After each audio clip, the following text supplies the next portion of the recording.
All right, so we got Inside Star Citizen, the mission statement. It's 3.24. Pretty interested to see what this is all about. I'm not really sure, so kind of going this blind. So let's just take a look at this together and see what Star Citizen's talking about. There we go. All right, the good stuff. All right, there we go.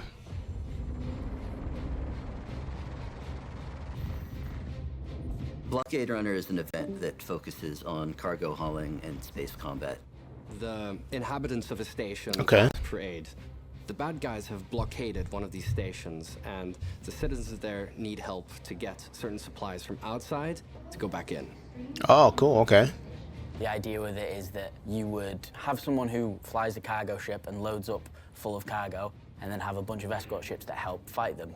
However, the way they now have to get the cargo means they have to actually go and extract it from pirates who have taken it from the station. We wanted to make a cargo-based event because a lot of our current events are really heavy on combat. Yeah. And cargo's been kind of underutilized on the global event scene, and we thought it'd be fun to work that into our usual design. Okay, yes. I agree with all that.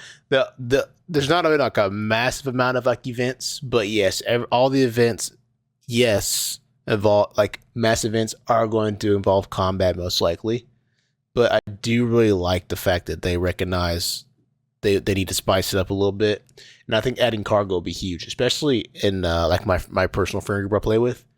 Like I have friends who have big ships and have stuff they can hold cargo in. It actually be really cool to work with them and like with someone like me who likes just combat.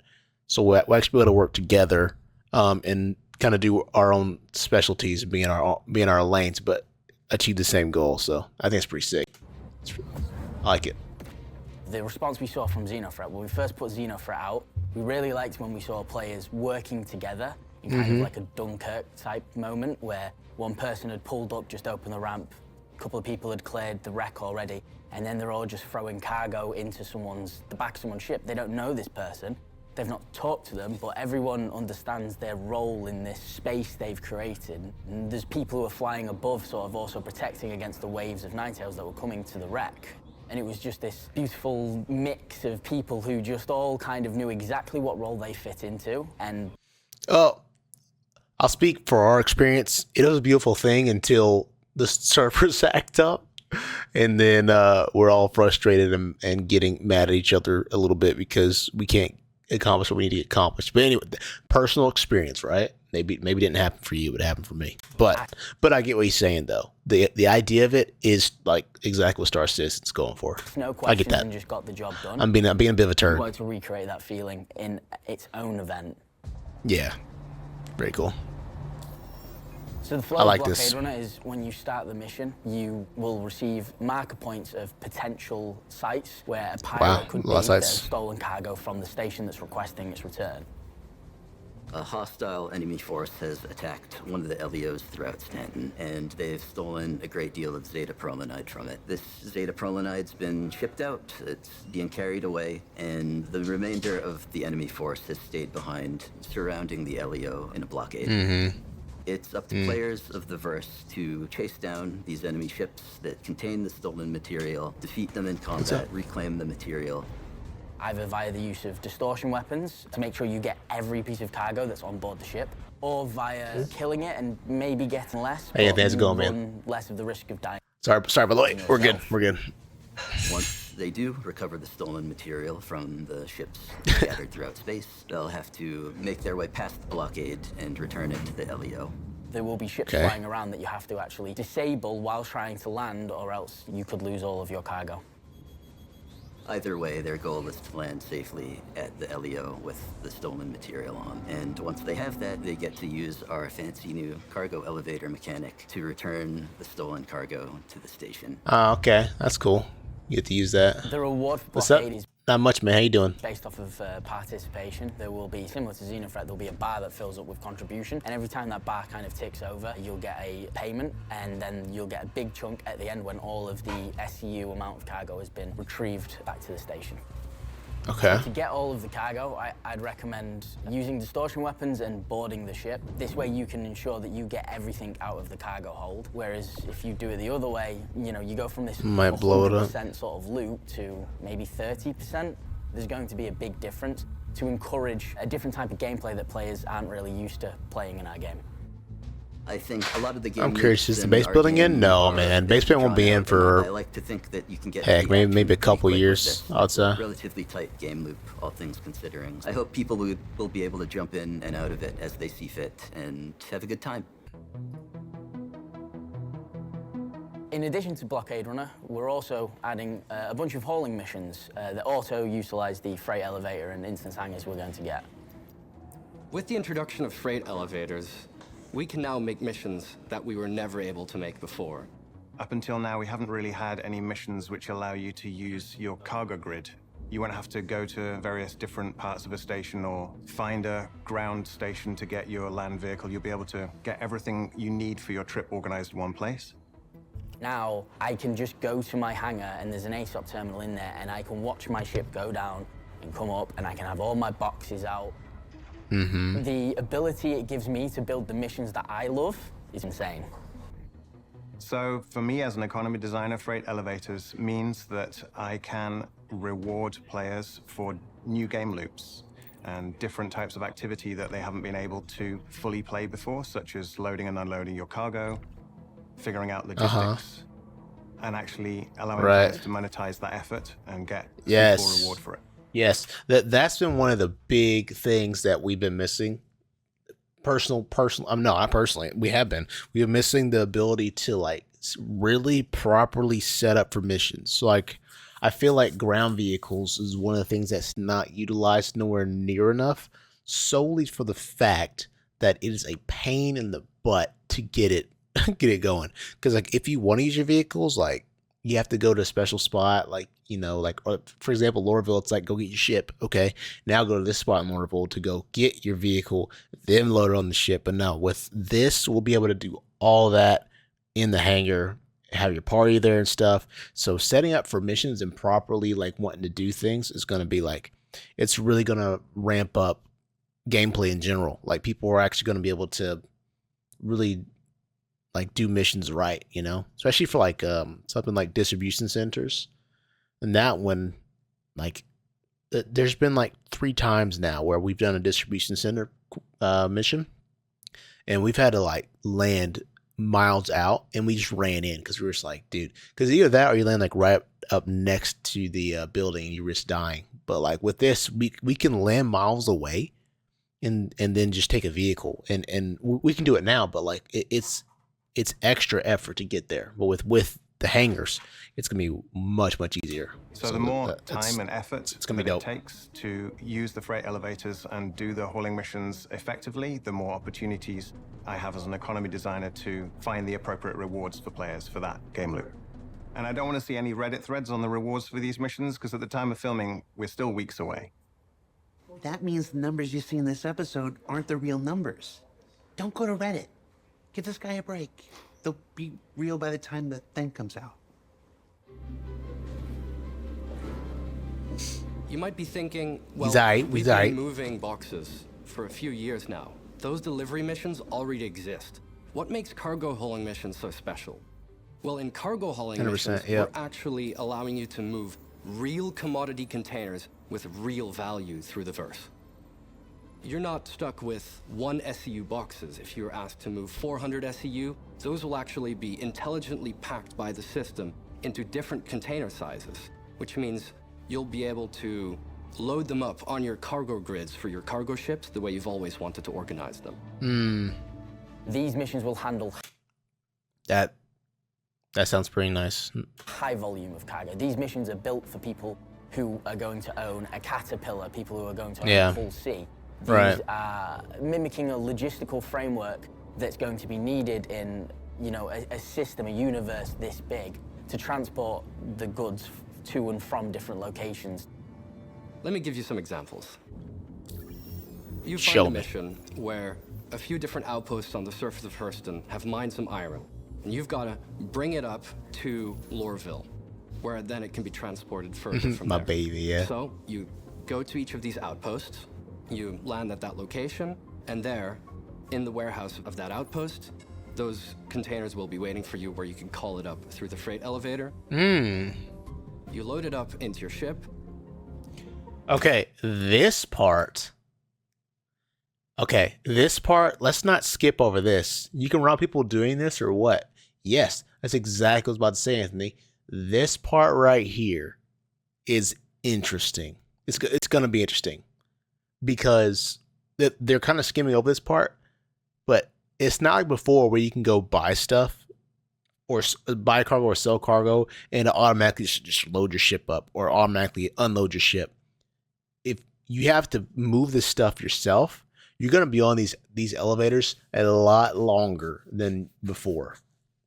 So pirates will have so much more time to be able to do their thing, which means having people who will protect you will become a very important thing, in my opinion, to the point people will type in chat, or there'll be some kind of org that someone make where they specifically help people protect their ship and their cargo while they are loading it from pirates. Well, I know me and my brother talked about this during Tiger. We've talked about this, and this is a definite, like, this in between part is going to be interesting, and I think they're gonna skip over it here. Like right here, there's like you put it on, then that, but this part where you put the cargo on could take a while. But it depends though. It depends on how much cargo it is. It's not a whole bunch, then it may be a big deal. But if you're talking about a whole bunch of cargo, like somebody's trying to do like they have a cat and they're trying to fill the whole cat up so they can go transfer it to sell, then that's going to be something. So I can't take it and actually sell it. As a pirate, you have to do it a different way. Because that ship is not registered in your name, you can't take the ship onto a different planet and just simply land and sell it. What you have to do, let's say you kill the guy, you take his ship, you can fly up with it, and just fly somewhere, just somewhere else where you don't think they will find you. From there, you can type in chat, hire somebody, or you can, if you have a friend on, they can come with another ship where they can haul it, and you guys can haul it somewhere in space or somewhere on a planet somewhere if you want. But as you take the supplies and you put it on that ship, and that person that person can then put on that ship and sell it for you and give you the money if you trust them. That or you can simply, that's probably get tricky. You usually need a friend to do it. Like if you have a friend that you know could do it, that's probably the easiest, the best way to do it. That or you could fly this ship somewhere else, land the cargo somewhere, or leave a marker, and then you go get your ship and then go to that marker. Do something like that. You have to be a little creative if you're solo. But yeah, you can't just take his ship and then land it and then sell it because that ship's not registered in your name. If that makes sense. Yeah. And then you figure out what the next location is, and the next location, and the next location. And you can basically do those in any order you like. You'll have single pickup, single drop-off, so this could be picking up from the LEOs around ArtCorp, the Lagrange points, for example, and taking it to Area 18 or to Beijing Point, the station above. Then you'll have a multi-pickup and a singular... But I will say, Anthony, these bigger areas, the bigger cities, they have safe zones, so you can't just like pirate in the safe zone. You can't like shoot people at the safe zone because it's like in a city, you know? So, yeah. Drop-off. And then the opposite of that, which is singular pickup to multi-drop-off, could be the complete opposite, where you go from a Hurston DC to 2 other outposts delivering goods. It also lets us do a first static setup of what is being called StarSim, where we can test out the flow and then actually make the dynamic side of it work, where we can balance it based off of the needs and wants of the actual locations. The work that I was involved with missions with Yorit was to use the EVR algorithm that I created to make sure that all of the effort that you put in has a commensurate reward. EVR stands for effort versus reward. The EVR algorithm is a general balancing algorithm we've developed that takes into account the time and the difficulty of what you're doing, and it gives you a reward that is appropriate for that. Okay. So if you do something that takes a long time, but isn't very difficult, or if you do something that takes a short time, but is very difficult, you're going to get appropriately rewarded. That's nice. I feel like there's some quests that are like that where they just need more rewards, better rewards, you know. There's stuff that takes time. So I think it's like why a lot of quests don't get done. It's just like it's not worth the reward at all. So hopefully they balance that appropriate. I know they have a formula, but I don't know if it's based on like opinion or what. They need some high risk cargo where you can pay a deposit to pick you up, then I can rob you. Well, people do that already. Like, there's places you can go to get certain materials. You can fill up a big ship, and then if you know where that place is, you can, as a pirate, you can sit there and wait for people. People don't do like because you don't need to do like a mission to do that. You can simply go there, pick up the material, take it to another planet where you know that they sell it for more. We used to do a lot with Dreaded Tiger, back when 30Ks were a major issue, which was so risky to do back then. But yeah, that's what people do now that you can do. You can pirate people at certain places. So obviously, this kind of thing, effort and reward, isn't a new concept. It's been around since the beginning of computer games. But as the economy team moves forwards and we work on all of the exciting new features that are coming out, we're really happy to be able to bring this kind of coherent approach to the entire game economy. Yeah. In the end, cargo hauling missions aren't about how good you are at shooting the bad guys. It's about figuring out which hulls the universe needs. And ultimately, it's about having fun delivering some boxes. Thanks for watching, everybody. So what did we learn this week? Well, hopefully that the cargo missions aim to provide a more involved and deliberate experience than the commodity ones you might be used to. That the blockade runner will benefit from boarding tactics more than simply just blowing things up. And that while your everyday life in the verse certainly changes in Alpha 324, it will continue to evolve in the subsequent 4.0 and beyond. And if you'd like to learn even more about these cargo missions, you can tune in to tomorrow's Star Citizen Live, where the team will talk even more about the stuff you saw here. For Inside Star Citizen, I'm Jared Huckabee. Thanks for letting us share the people and process of game development with you. And we'll see you all here next week. Sorry, I always gotta smile when he talks. Cause if you notice, sometimes when he talks, he'll like nod his head like this. Now that I showed you, you'll probably notice it all the time now. So yeah, that's pretty good. That's pretty cool. That's pretty cool. So yeah, big parts of this. I do like how they want to make cargo hauling. It is just about moving cargo, but they want to make it more about moving cargo. They want to evolve it some, and involve people who just like to shoot as well. You know, because I feel like cargo hauling, that will always be a major part of the game in some kind of sense. Like certain missions, you could fight for something and you need something taken, like we're going to take something or take something back. So we need a big ship to take it in to, you know, get away from a certain place or take it somewhere else. So I feel like that's gonna be like cargo hauling is always gonna be a major part of the game. Like I've always felt that even with me being somebody who does mainly like bounty hunting, stuff like that, like likes FPS kind of stuff, PvP kind of stuff.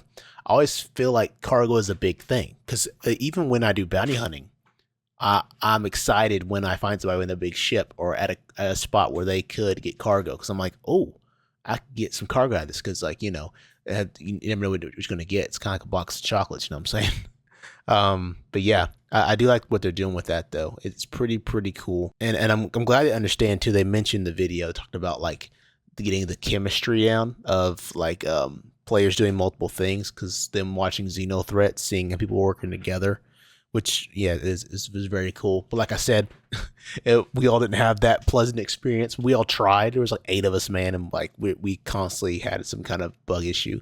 But I really can't wait for that stuff to kind of get sorted out and fixed too, you know. But yeah, I like that. I'm really excited for this mission series coming out. The Gun Runner, what it's called, the Blockade Runner. Goodness gracious, Blockade Runner. So hope that'd be cool. Kind of show off the freight elevators. But yeah, I'm really excited for that. Star Citizen, it's heading in a great direction, man. It's just slow as Christmas, you know. But it's a massive game they're doing, so I understand. You know what I'm saying? It's a massive game. You just gotta be patient. If you don't want to wait for it, then just don't. And one day you may look up and they have got the game fully developed and going well. You never know. But yeah, it's a pretty good video though. Not too bad. I like where it's going, but of course, it's all about what they're able to do. You know what that finished product will actually be. Obviously, sounds good. So we'll see.